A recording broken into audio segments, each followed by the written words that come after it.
Hello students, myself Nandit Bhandari and I welcome you to my official YouTube channel Quantum Academy of Physics। आज हम एक बहुत बेहतरीन lecture करने वाले हैं। आज आपके पास एक ऐसा डिवाइस फिजिक्स में आएगा जिसको आपने आज से पहले कभी नहीं पढ़ा और ये बहुत इंपॉर्टेंट कंसेप्ट है जो बोर्ड एग्जाम में आपको 3 से 5 नंबर बिल्कुल इजीली दिलवा सकता है। तो आज का लेक्चर शुरू करने से पहले मैं आपको बता देता हूं कि इससे पहले इस चैप्टर की 9 वीडियोस जा चुकी है जहां पर पोटेंशियल एनर्जी, इलेक्ट्रिक पोटेंशियल और इलेक्ट्रिक फील्ड इंटेंसिटी में रिलेशन और ना जाने कितने क्वेश्चंस हम कर चुके हैं। लास्ट वीडियो में मैंने आपको electric potential energy of dipole समझाया था। उसके बाद ये वाला लेक्चर आज लेके चल रहे हैं। ये लेक्चर से अब 4 या 5 लेक्चर का सफर और होगा जब पूरी यूनिट 1 जो है वो खत्म हो जाएगी। और अब आज जिस टॉपिक की हम बात कर रहे हैं उसका नाम है कैपेसिटेंस। अब ये कैपेसिटेंस से कहीं ना कहीं मुझे ये समझ आ रहा है कि कुछ कैपेसिटी से रिलेटेड कुछ होगा ना, कैपेसिटी। तो कैपेसिटेंस को समझाने से पहले एक छोटी सी कहानी आपको सुनाना चाहूंगा मैं दोबारा से। बिल्कुल छोटी सी कहानी है। दो दोस्त हैं, दैट इज से इसको हम नाम दे देते हैं राम और इसको नाम दे देते हैं हम श्याम। आप जो चाहो वो नाम दे सकते हो। हमने इसको राम और श्याम नाम दे दिया। अब होली का दिन है, एक दूसरे पर क्या ये वाटर बैलून्स फेंक रहे हैं। ये इसको बैलून से मार रहा है, वो इसको बैलून से मार रहा है। अब दोनों डायग्राम में एक छोटा सा फर्क नजर जो आ रहा है वो ये नजर आ रहा है कि भाई राम तो क्या सिर्फ बैलून्स को वाटर बकेट में स्टोर करके सामने फेंके जा रहे हैं, लेकिन श्याम ने एक स्मार्ट वर्क कर रखा है। श्याम ने क्या किया, बैलून्स को तो रखा वाटर बकेट में, बट साथ साथ उसने क्या एक वाटर की सप्लाई चालू कर रखी है। मतलब एक पाइप को इस बकेट के अंदर डाल रखा है जिसमें कंटिन्यूसली पानी आ रहा है। होगा क्या, 10 से 15 मिनट के बाद इसके सारे बैलून्स खत्म हो जाएंगे, इसके भी सारे बैलून्स खत्म हो जाएंगे और जैसे ही बैलून खत्म होंगे ये पूरा का पूरा जो बाल्टी, ये बकेट वाला जो पानी होगा इसके ऊपर उड़ेल देगा और अल्टीमेटली ये पूरी तरह से भीग जाएगा। तो इस छोटी सी गेम में विनर कौन हुआ, श्याम। उसने एक स्मार्ट वर्क दिखाया कि भाई उसने बकेट को पानी से भर लिया और उसके ऊपर उड़ेल दिया। अब 2 मिनट के लिए अब इस कहानी को फिजिक्स में लेकर आते हैं। अगर मुझे एक डिवाइस में सडनली बहुत ज्यादा अमाउंट में इलेक्ट्रिक एनर्जी चाहिए, जैसे कि फॉर एग्जांपल अगर आपने कोई कैमरा देखा हो, कैमरे में एक जरा सा बिल्कुल पेंसिल सेल डलता है, ठीक है। वो जब भी आप क्लिक करते हो तो एक बहुत ह्यूज अमाउंट में लाइट एनर्जी को ऐसे फेंक कर मारते हैं सामने की तरफ, और ऐसा हर फोटो लेने से पहले वो ऐसे फेंक कर मार सकते हैं। उसके पास इतनी ज्यादा लाइट एनर्जी कहां से आई, समझ पा रहे हो। कई बार आप ये नोटिस करते हो कि भाई पंखे की स्पीड 1-2 साल बाद अपने आप स्लो हो गई है, तो आप उसका कंडेंसर चेंज करते हो और कंडेंसर चेंज करते हो उसकी क्या जो उसकी रोटेशन है वो दोबारा से तेज हो जाती है। तो कैपेसिटेंस एक कैपेसिटेंस से पहले मैं एक कैपेसिटर पे आऊंगा। कैपेसिटर क्या है, कैपेसिटर का मतलब है कि एनी कंडक्टर है, कंडक्टर के पास कैपेबिलिटी है, any conductor which can store या होल्ड इलेक्ट्रिक चार्ज। अभी यहां पर मैं डैश पा रहा हूं, समझाऊंगा कि इलेक्ट्रिक चार्ज के अलावा क्या लिख सकते हो। Any conductor which can store और hold electric charge is called capacitor. इसका काम क्या है, suppose if any device requires suddenly large amount of current,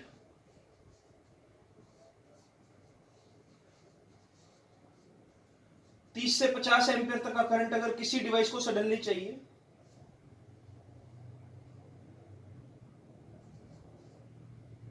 we will use capacitor. कहीं ना कहीं मैं इसको बोल सकता हूं ये एनर्जी का बैकअप है। कहीं ना कहीं मैं बोल सकता हूँ ये एनर्जी का बैकअप है। अब सुनो, कई बार क्या होता है, आपने नोटिस किया होगा कि गाड़ियां जो होती है सर्दियों में स्टार्ट नहीं हो पाती एकदम से। तो अगर आप वहां पर कोई चार्ज बैटरी या स्ट्रॉन्ग बैटरी का यूज करोगे तो उसको चार्ज होने में टाइम नहीं लगता। कई बार जब बैटरी डाउन हो जाती है तो आप क्या करते हो, दूसरी बैटरी लाते हो और बैटरी से अपनी कार की बैटरी चार्ज करते हो, देन गाड़ी चल पड़ती है। जब आपको सडनली बहुत ज्यादा अमाउंट में लाइट एनर्जी, इलेक्ट्रिक एनर्जी या करंट चाहिए, मैं ऐसा बोलूं, करंट बेसिकली बोलूंगा कि करंट अगर आपको ज्यादा चाहिए सडनली, तो आपको क्या एक ऐसा डिवाइस चाहिए, जैसे कि यहां पर सडनली इसको क्या ज्यादा पानी चाहिए था, सडनली इसको ज्यादा पानी चाहिए था इसको भिगोने के लिए, तो इसने क्या कर रखा था, पानी को स्टोर कर रखा था किसके अंदर, बकेट के अंदर। तो किसी भी डिवाइस को अगर सडनली ज्यादा एनर्जी चाहिए होगी तो मैं उसके अंदर एक कैपेसिटर फिट कर दूंगा। कैपेसिटर किसी भी शेप का हो सकता है, वो सिलेंड्रिकल हो सकता है, वो स्फेरिकल हो सकता है, वो प्लेट की फॉर्म में हो सकता है, मैं पैरेलल प्लेट भी बोल सकता हूं। तो किसी भी शेप का ऐसा कंडक्टर, और कंडक्टर है तो उसके ऊपर मैं चार्ज को स्टोर कर सकता हूं। चार्ज को स्टोर क्यों कर सकता हूं, क्योंकि उसके पास सरफेस है, सरफेस के ऊपर चार्ज को स्टोर किया जा सकता है। अब एक चीज समझो ना जरा, अगर मान लो ये सरफेस है, इस पर मैंने 1 कूलम चार्ज स्टोर किया, फिर दूसरा कूलम चार्ज, फिर तीसरा कूलम, फिर चौथा कूलम, फिर पांचवा कूलम, तो 5 कूलम चार्ज हो गया। क्या कहीं ना कहीं मैं potential energy, electric potential energy वाला कंसेप्ट लेकर हूं, क्या कहीं ना कहीं मैं चार्ज की एनर्जी को स्टोर नहीं कर रहा हूं। अगर चार्जेस को मैंने यहां पर टिका दिया और ये जो कंडक्टर है इसने चार्ज को अपने ऊपर होल्ड कर रखा है, तो अल्टीमेटली मैं ये बोल सकता हूं कि any conductor which can store hold electric charge slash, मुझे यहां पर बोलना चाहिए इलेक्ट्रिक एनर्जी, है ना। इलेक्ट्रिक एनर्जी मैंने क्या इस कंडक्टर के ऊपर स्टोर कर दी। अब जब भी मुझे जरूरत होगी मैं एक बटन दबाऊंगा या बाय डिफॉल्ट ऐसा फंक्शन उसमें डाल दूंगा कि भाई जब भी एनर्जी की डेफिशिएंसी होगी किसी डिवाइस में, सडनली ये बहुत ज्यादा एनर्जी क्या फेंक कर मारेगा। यहां पर इस छोटी सी कहानी के अंदर इसके पास एक कैपेसिटर था, 2 मिनट के लिए मानो, और ये बकेट को मानो कि ये कोई कंडक्टर है, और इस पानी को मानो कि ये क्या बहुत सारा चार्ज है। तो इसने इस बकेट के अंदर बहुत सारा चार्ज स्टोर किया, और जब उसको जरूरत थी तो इसने बहुत लार्ज अमाउंट में सामने की तरफ इलेक्ट्रिकल एनर्जी को उड़ेल दिया, right. So this is basically function of capacitor. Capacitor एक डिवाइस है या एक कंडक्टर में बोलूं which is capable of holding electric charge or you can say electric energy, तो ऐसे डिवाइस को मैं बोलूंगा कैपेसिटर। अब एक साधारण सा क्वेश्चन और है आपके पास कि ये काम कैसे करते हैं, काम कैसे करते हैं। देखो बैकअप के तौर पे मैं बता रहा हूं, सपोज ये एक डिवाइस है, इस डिवाइस को मैं एक सिलेंड्रिकल कैपेसिटर बना रहा हूं, ठीक है। इसके ऊपर बहुत सारा हमने चार्ज स्टोर कर रखा है, ठीक है, ये कैपेसिटर है, क्लियर है, अच्छा। और यहां से क्या हुआ, कुछ इलेक्ट्रिकल करंट आ रहा है। इलेक्ट्रिकल करंट अभी इनिशियली क्या था, ये अनचार्ज कैपेसिटर है, मान लो इस पर कोई चार्ज ही नहीं है, ठीक है, जनरल कंडक्टर इस पर कोई चार्ज नहीं है। क्या हुआ, करंट आया, करंट कुछ डिवाइस को मिलना स्टार्ट हो गया, कुछ करंट कैपेसिटर को मिलेगा। करंट का मतलब क्या है कि चार्ज, इसके ऊपर चार्ज स्टोर होना स्टार्ट हो जाएगा, है ना, कुछ इस पे चार्ज आ जाएगा कैपेसिटर के ऊपर, तो बोलूंगा कि भी चलो कैपेसिटर जो वो चार्ज होना स्टार्ट हो गया, ठीक है। जब ये कैपेसिटर फुली चार्ज हो जाएगा तो सारे करंट डिवाइस को मिलना स्टार्ट हो जाएगा। तो मैं ऐसा बोल देता हूं कि जब ये चार्ज एक्वायर कर लेगा, इसके ऊपर एक पोटेंशियल डिफरेंस डेवलप हो जाएगा, है ना। जैसे ही कैपेसिटर ने कुछ चार्ज एक्वायर किया, चार्ज कैसे है, करंट के थ्रू इसके पास आया, तो इसके ऊपर पोटेंशियल डिफरेंस डेवलप हो गया। पोटेंशियल डिफरेंस डेवलप होने का मतलब क्या है कि मान लेते हैं हम एक एग्जांपल के तौर पे, इसने 100 वोल्ट का पोटेंशियल डिफरेंस डेवलप कर दिया, क्योंकि किसी भी चीज को चार्ज दोगे तो वो अपने ऊपर क्या पोटेंशियल, वो कैपेबल है, इलेक्ट्रिक पोटेंशियल होगा उसका किसी ना किसी पॉइंट पर। नहीं है किनारा तो देखो, अभी ये अनचार्ज शीट है, इसके ऊपर मैंने क्या कि कुछ क्यू चार्ज दिया। अगर मैं अगला क्यू चार्ज इसमें ऐड करने की कोशिश करूंगा तो यहाँ पर क्या फोर्स ऑफ रिपल्शन लगना स्टार्ट हो जाएगा। तो मैं बोलूंगा ना कि इस पॉइंट पर इसकी वजह से कुछ ना कुछ पोटेंशियल क्रिएट हो गया, तो मुझे कुछ वर्क डन करना पड़ेगा इस क्यू को ऐड करने के लिए। फिर एक और क्यू लेकर आऊंगा तो मुझे और ज्यादा फोर्स ऑफ रिपल्शन का सामना करना पड़ेगा। तो अल्टीमेटली मैं क्या बोल रहा हूं कि जैसे इस सिलेंडर के ऊपर चार्ज एक्वायर हो जाएगा तो ये एक इलेक्ट्रिक पोटेंशियल क्रिएट करने लायक हो जाएगा। चलो, और अब इस चीज को ऐसे समझते हैं कि सडनली क्या हुआ, इस करंट की सप्लाई बंद हो गई, हमने काटा मार दिया यहाँ पर, करंट की सप्लाई बंद हो गई। अब ये डिवाइस कितने पोटेंशियल पर आ गया? 0 पोटेंशियल पर, 0 वोल्ट पे बोल सकता हूं, है ना।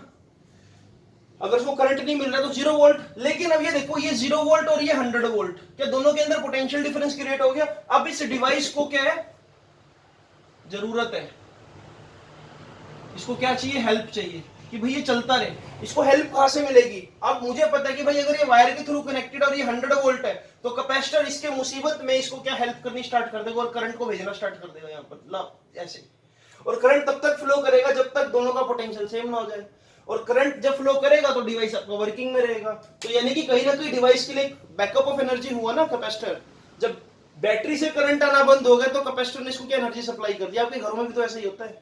आपके घर में भी तो क्या होता है, जब लाइट चली जाती है तो क्या आपको घर में जो रखी हुई बैटरी है उससे क्या कंटिन्यूअसली इलेक्ट्रिसिटी मिल रही है।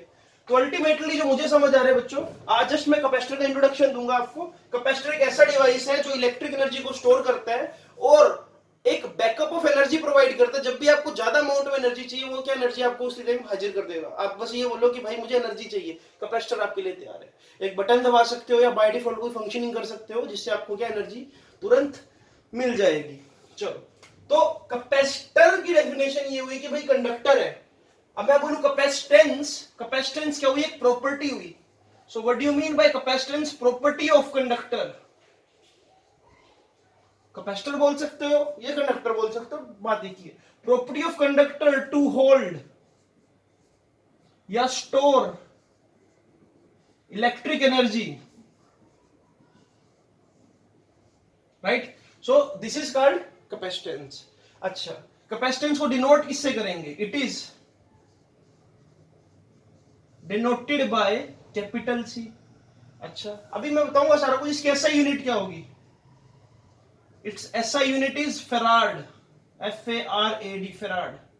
ठीक है, ये माइक्रो फेराड भी होगा, मिली फेराड भी होगा। और ये भी बताऊंगा कि भाई इस पूरी अर्थ का कैपेसिटेंस 1 फेराड भी नहीं है।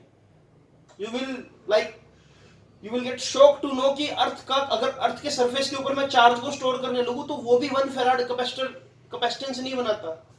तो डेफिनेशन क्या हुई कैपेसिटेंस की? भाई किसी भी कंडक्टर की प्रॉपर्टी वो कितनी इलेक्ट्रिक एनर्जी को स्टोर कर सकता है, वो क्या हुआ? कैपेसिटेंस। कैपेसिटर क्या होगा कि भाई कोई भी कंडक्टर जो चार्ज को होल्ड कर पा रहा है उसको क्या बोलूंगा मैं? कैपेसिटर बोलूंगा। तो जैसे होता है ना कि जिस भी डिवाइस को सडनली स्टार्ट होने के लिए ज्यादा करंट चाहिए, क्योंकि किसी चीज को स्टार्ट करना बहुत मुश्किल है। सपोज एक बहुत बड़ा पहिया है, उसको जब आप फोर्स लगाओगे, आपको जब फोर्स लगा के उसको खिसकाना है वो बहुत मुश्किल काम होगा। लेकिन एक बार जब वो खिसक गया तो उसका काइनेटिक फ्रिक्शन कम होगा, है ना। उसका काइनेटिक फ्रिक्शन क्या होगा? कम होगा। लिमिटिंग फ्रिक्शन सबसे ज्यादा होगा। ये बात आपको प्लस में पढ़ाई गई है। तो स्टार्ट करना बहुत मुश्किल है, लेकिन उसके बाद चीजें वर्किंग में चलती रहे उसके लिए आपको कम एनर्जी सप्लाई करनी पड़ती है। सो this is all about capacitance. अब कैपेसिटेंस के फॉर्मूले पे आ जाते हैं, एक बार समझते हैं इस चीज को। सपोज भाई अगर मैं किसी कंडक्टर को, this is suppose a conductor को अगर मैं क्यू चार्ज देने लगूं, अगर मैं कंडक्टर को क्यू चार्ज देने लगूं तो क्या क्यू डायरेक्टली प्रोपोर्शनल होगा पोटेंशियल डिफरेंस के?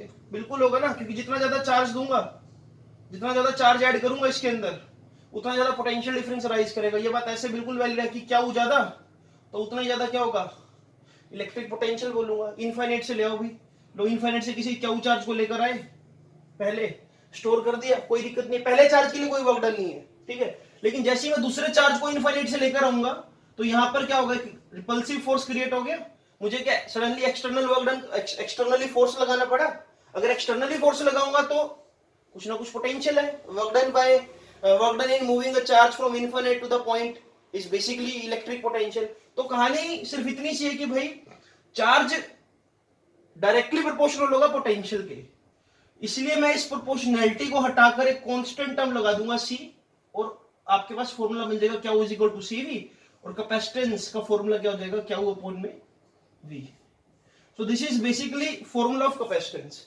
अब एक चीज समझो जरा, 1 फेराड का डेफिनेशन क्या हुआ? कैपेसिटर 1 फेराड कब होगा? जब चार्ज कितना होगा? 1 कूलम, और पोटेंशियल डिफरेंस कितना क्रिएट होगा? 1 वोल्ट। एक बार इस कहानी को आप लिख लो जरा, जो आपने नोट्स बनाने हैं। हालांकि नोट्स में प्रोवाइड कर दूंगा, बट स्टिल आपको कुछ की पॉइंट्स लिख लेने चाहिए जो आपको इस वीडियो में समझ आ रहा है, प्लीज। तो बच्चों अब डिफाइन करते हैं कि 1 फैराड कैपेसिटेंस क्या होता है। तो जैसा कि रिजल्ट है भाई C is equal to Q by V. अगर मुझे 1 कूलम चार्ज चाहिए पोटेंशियल को 1 वोल्ट से राइज करने के लिए, तो मैं बोलूंगा कि 1 फैराड कैपेसिटेंस है। ये 1 farad capacitance is defined as if 1 coulomb charge is required to raise the potential of conductor by 1 volt, then you will say this is 1 farad। अच्छा एक दो बातें और ऐड कर लो। कैपेसिटेंस क्या है? एक स्केलर क्वांटिटी है, ठीक है, तो इसको लिखते रहो साथ साथ, स्केलर क्वांटिटी है बच्चों ये, ठीक है।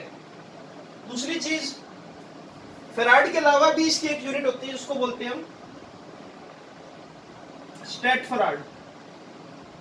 इसको आप नोट डाउन कर लो, मैं इसको साफ सी जगह पर इसको रब करके लिखने वाला हूँ।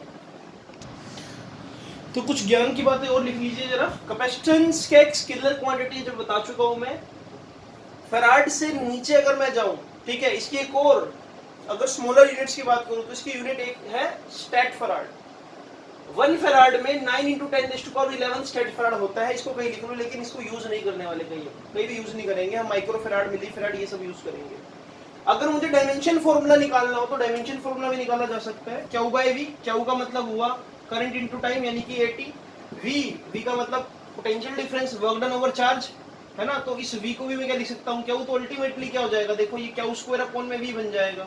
तो यही तो कर रखा है, ए स्क्वायर टी स्क्वायर अपॉन में वर्क डन का डायमेंशन फॉर्मूला ml2t-2। जब सोल्व करूंगा तो भाई ये डायमेंशन फॉर्मूला आ जाएगा। इसको लिख लेना, इंपॉर्टेंट है, इंपॉर्टेंट है। गुड।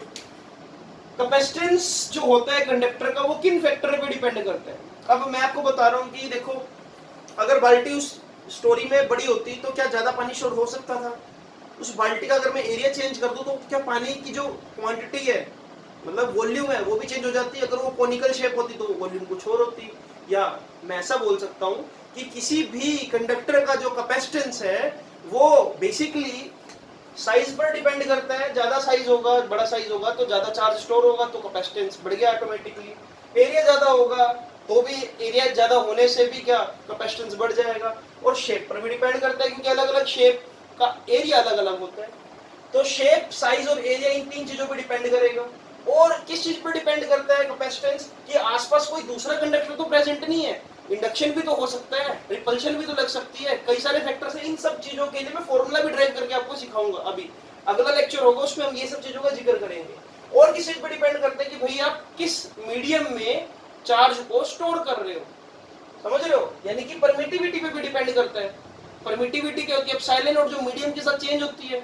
अभी मैं आपको ड्राइव कराऊंगा जब पैरेलल प्लेट कैपेसिटर का फॉर्मूला, तो वो क्या होगा, ए एप्सिलॉन और बाय में डी, वो भी हम सीखेंगे, ठीक है। तो इन बातों का जवाब आपको अगले लेक्चर में जरूर मिलेगा। अभी के लिए इसको नोट डाउन कर लो जरा। अभी हम क्या आज स्फेरिकल कैपेसिटर करने वाले हैं। इंपॉर्टेंट है, कह सकते हो, पता होना चाहिए। तो एक सुंदर सी हेडिंग डालो, expression of capacitance for spherical capacitor. यहाँ पर कैपेसिटेंस लिख लेना, मुझसे छूट गया है यहाँ पर। चलो, सपोज फॉर एक बोला है, एक स्फेरिकल कंडक्टर है आपके पास, जिसको आपने क्या चार्ज दे दिया। अब ये होलो हो, रिजिड हो, फर्क नहीं पड़ने वाला कोई, क्योंकि उसकी शेप भी वही रहेगी, उसका साइज भी वही रहेगा जिस पर चार्ज स्टोर होना है। Are you getting my point? चलो गुड, बहुत बढ़िया। तो अगर ये गोला है, ठीक है, तो इसका अगर मुझे पोटेंशियल कैलकुलेट करना हो V, तो पोटेंशियल का फॉर्मूला क्या होगा, KQ अपॉन में R, है ना। अगर सरफेस की बात करूं, फील्ड लाइंस कैसे निकलेगी, ऐसे परपेंडिकुलर तो सरफेस ऐसे बाहर निकलेगी फील्ड लाइंस इसमें से, अगर आप फील्ड लाइंस दिखाना चाहो। पर हमने करना ही क्या फील्ड लाइंस का, एनीवेज, क्योंकि लिख देता हूं मैं यहाँ पर, let Q charge is given to sphere, तो V की वैल्यू क्या आ गई आपके पास, KQ बाय R। इसको मैं लिख देता हूँ 1/4 पाई एप्सिलॉन नॉट Q अपॉन में R, ठीक है, कोई बात नहीं, बहुत बढ़िया। इसके बाद कैपेसिटेंस का फॉर्मूला क्या होता है, Q ओवर V। तो ध्यान से देखो बच्चों, अगर मैं Q ऐसे लिख दूं, 1/4 पाई एप्सिलॉन नॉट ऐसे लिख दूं, ठीक है, और Q बाय R ऐसे लिख दूं, कोई गलत तो नहीं होगा, KQ बाय R तो लगाया मैंने, है ना, Q डिवाइड बाय V। यहाँ से जो अपने को समझ आ रहा है कि भाई Q से Q कैंसिल हो जाएगा, और जो फॉर्मूला बनेगा वो ये बन जाएगा, 4 पाई एप्सिलॉन नॉट इनटू में R। यानी कि जो कैपेसिटेंस आया वो क्या आया, 4 पाई एप्सिलॉन नॉट आर आया एक स्फीयर के लिए।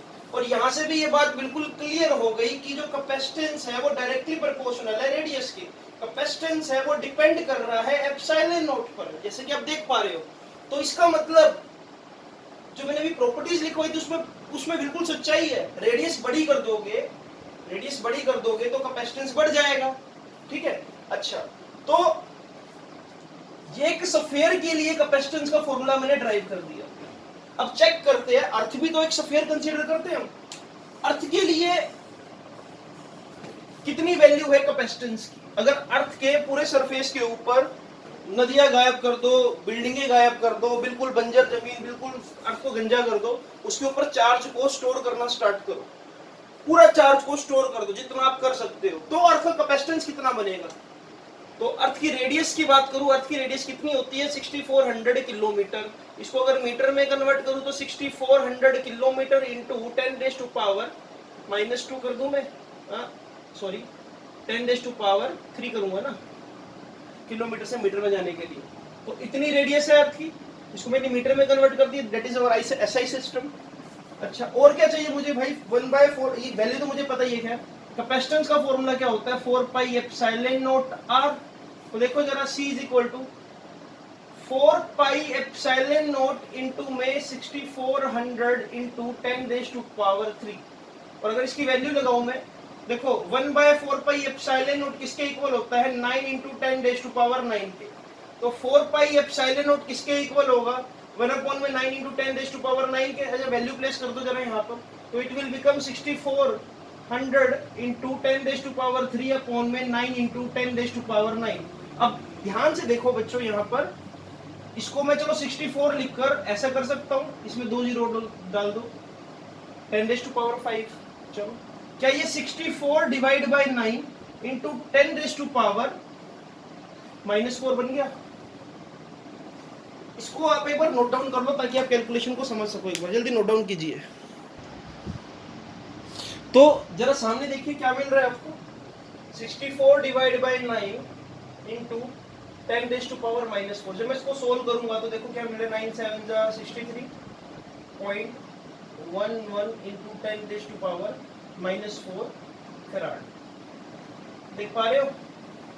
1 फैराड से भी बहुत ज्यादा कम है ये। देखो 7.11 इंटू 10⁻⁻4, यानी कि मैं ऐसा बोल सकता हूँ, it is 711 into 10⁻⁻6, it is 711 microfarad. Earth का कैपेसिटेंस सिर्फ इतना सा है, 1 फैराड भी नहीं है। तो इससे ये चीज तो क्लियर होगी कि 1 फैराड, मैं लिख देता हूं यहां पर, 1 farad is very big unit of capacitance. अब कमेंट बॉक्स में आप बच्चों के लिए एक क्वेश्चन है मेरे पास, how much bigger planet is required to store charge such that